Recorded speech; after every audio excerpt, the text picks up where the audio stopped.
নমস্কার বন্ধুরা, চুমকি রন্ধনশালায় আপনাদের সবাইকে স্বাগত। আজকের রেসিপি পাকা তালের মুগশলা পিঠে। বাড়িতে বানিয়ে দেখতে পারেন, বানানো একেবারেই সহজ আর খেতে ভীষণ ভালো হয়। আশা করি পিঠের রেসিপিটা আপনাদের খুবই ভালো লাগবে আর শেষ পর্যন্ত দেখার জন্য আপনাদের কাছে অনুরোধ রইল।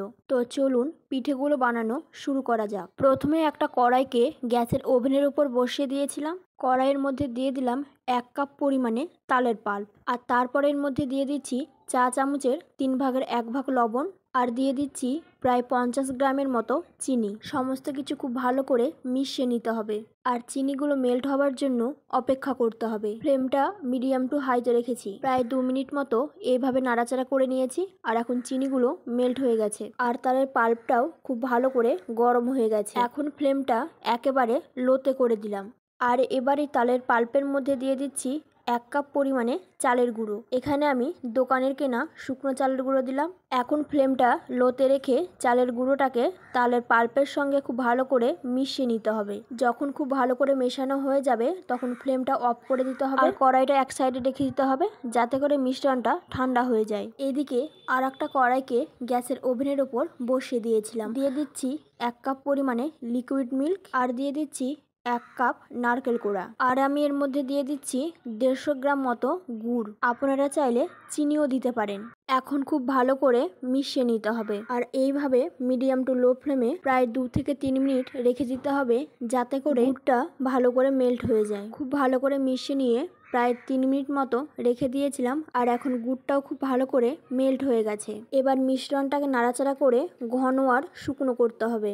মিশ্রণটা এখন ঘন আর শুকনো হয়ে গেছে। এবারে গ্যাসের ফ্লেমটাকে বন্ধ করে এক সাইডে রেখে দিচ্ছি আর এই দিকে তালের পাল্প আর চালের গুঁড়ো দিয়ে যে মিশ্রণটা রেডি করে রেখেছিলাম সেটা ঠান্ডা হয়ে গেছে, মানে হাত দেওয়া যাচ্ছে ঠিক এইরকমই ঠান্ডা হয়েছে আর গরমও আছে। এই অবস্থায় খুব ভালো করে মেখে নিতে হবে আর এইরকমই একটা ডো রেডি করতে হবে। ডোটা রেডি করা হয়ে গেছে। এবারে ডোটা থেকে লেচি কেটে নেব। লেচিটাকে খুব বেশি বড় বা ছোট করে বানানোর দরকার নেই। এখানে আমি মিডিয়াম সাইজের লেচিগুলো করে নিচ্ছি। তবে যদি আপনাদের মনে হয় পিঠেগুলো একটু ছোট করে বানাতে চান তাহলে ছোট করে বানাতে পারেন, আবার যদি বড় করে বানাতে চান তাহলে লেচিগুলো একটু বড় করে কেটে নিতে পারেন। সমস্ত লেচিগুলো কেটে নেওয়ার পরে এখন একটা লেচি হাতের মুঠোর মধ্যে নিয়ে নিলাম। প্রথমে গোল বলের মতো করে বানিয়ে নিতে হবে, তারপরে একটু প্রেস করে চ্যাপটা করে নিতে হবে আর তারপর দুটো হাতের সাহায্যে এইরকম একটা টুপির মতো করে রেডি করতে হবে। আর অল্প একটু চালের গুঁড়ো সাইডে নিয়ে নিয়েছিলাম যাতে চিটচিটে ভাবটা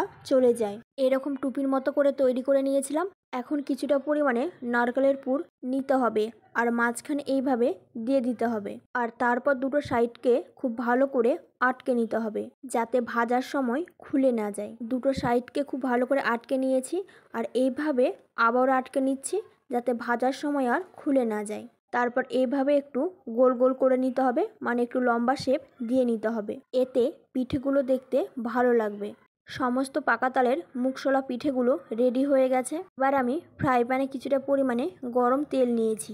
তেলটা খুব ভালো করে গরম করে নিয়েছি আর গ্যাসের ফ্লেমটাকে মিডিয়ামে রেখেছি আর কয়েকটা পিঠা আমি গরম তেলের মধ্যে দিয়ে দিচ্ছি। তারপর উল্টে পাল্টে পিঠেগুলোকে লাল লাল করে ভাজতে হবে। ফ্লেমটা মিডিয়ামে রাখতে হবে।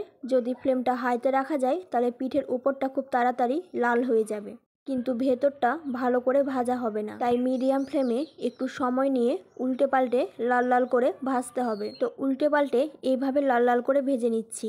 তো এই পিঠের রেসিপিটা একবার হলেও বাড়িতে বানিয়ে দেখতে পারেন। আশা করি আপনাদের খেতে খুবই ভালো লাগবে, কারণ এই সময় প্রচুর পরিমাণে পাকা তাল পাওয়া যায়। পাকা তাল দিয়ে আমরা বিভিন্ন রকমের রেসিপি বানিয়ে থাকি আর আজ আমি আপনাদের দারুণ স্বাদের পাকা তালের পিঠে বানানো দেখালাম। পিঠেগুলোকে ভাজতে প্রায় 5 থেকে 6 মিনিটের মতো সময়ের প্রয়োজন পড়েছিল।